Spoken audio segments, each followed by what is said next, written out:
In this episode of BEA Conversations, we speak with Kerry Healy, VP Sales Asia Pacific for Accor. We delve into the conversations of pricing models. Kerry shares with us some of the conversation her team and her customers have been having and what the future of pricing may look like. So tell us, it has been such challenging times. Indeed. What has been the revenue impact caused by COVID-19? I think that's the million-dollar question. Let's start off with a starting point, right? I think the EIC valued the business events industry globally at 1.5 trillion in 2018. 19 was a booming year. So sadly, we're still in COVID. You know, the impact now is yet to be seen, the full impact. What I can tell you is we certainly see instances of major meeting and event hotels with loss of revenue of up to 80%, with no real outlook on how they will make that up, certainly next year either. Overall for Asia Pacific, we would be down close to 60% year on year, and that will worsen as the months continue till the end of the year.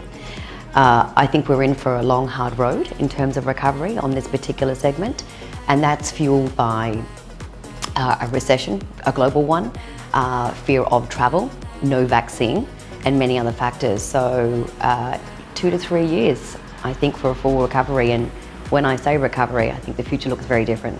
So tell us a little bit about the pricing and contractual journeys the hotel industry experienced over the past few months. So I guess everyone's in a similar boat. I mean, I think the conversations to date have been around, what does force majeure mean? And I'm telling you, it's certainly meant something different in our contracts to many of our customers.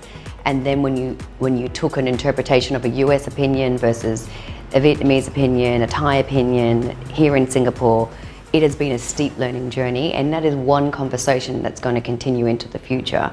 I'll talk about that a little bit later, but obviously the last few months has been handling cancellations, huge amounts of refunds of deposits for large-scale programs, trying to negotiate with those same customers to consider the destination in 21 or even 22, where you're trying to balance out the loss of income now with future reward and benefit.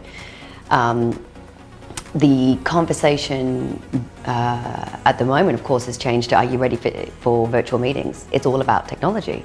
Do I buy the technology? Do you bring the technology in? Who pays for it? There's cost associated with that. So I think they're the core conversations at the moment. So what difficult conversations and decisions hotels have to make to protect their business viability?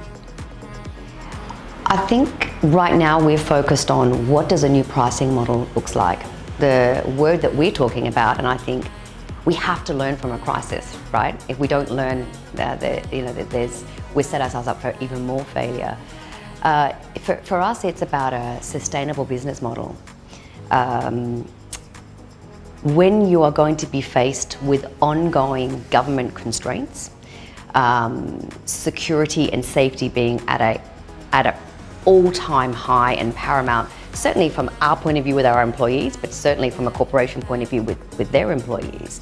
So to deliver a safe event with huge compliance, both probably increase from the customer and from government, you're talking about tangible items like a customer that used to put all their people in one room suddenly wanting to do that across 4 rooms, but not actually pay more for it.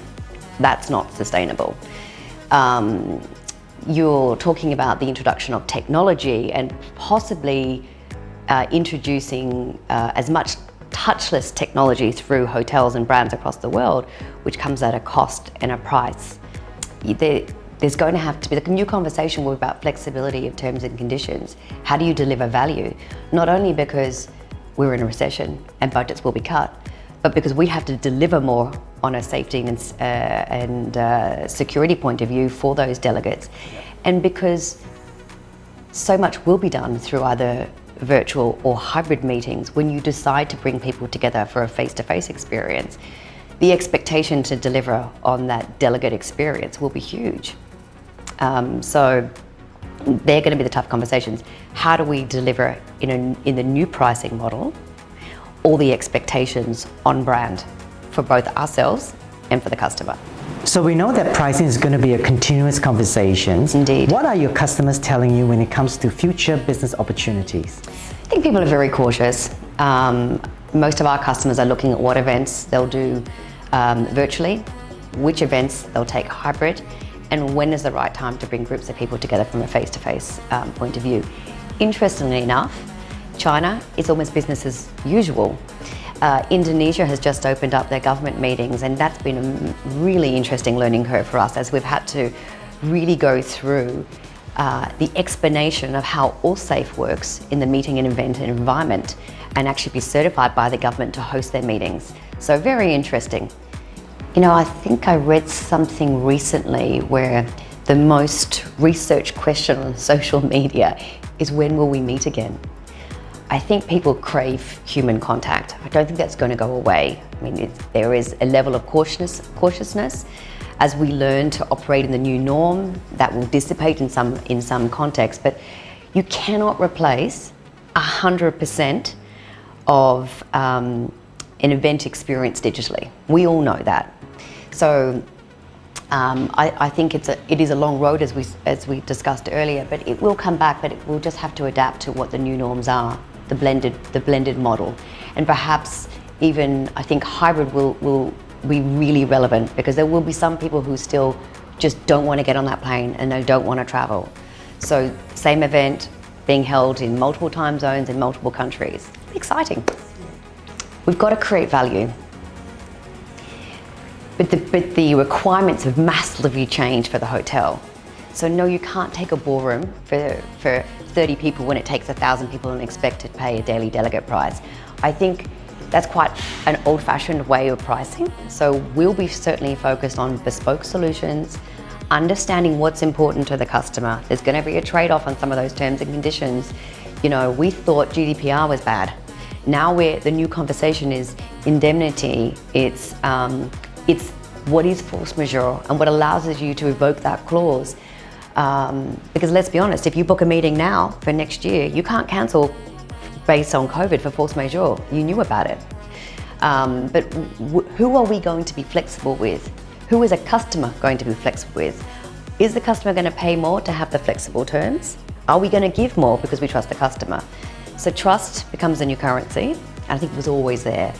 And let's remember that COVID and any crisis always exacerbates trends that were already there.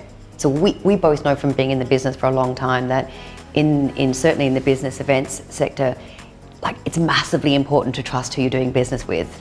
The investment in bringing together an event for whatever purpose is huge. And you need a return on that investment for both the business and the attendee. So there's two different audiences. So I think it'll be very interesting. But for us, bespoke, a la carte, if you will, and probably a decided move away from daily delegate pricing.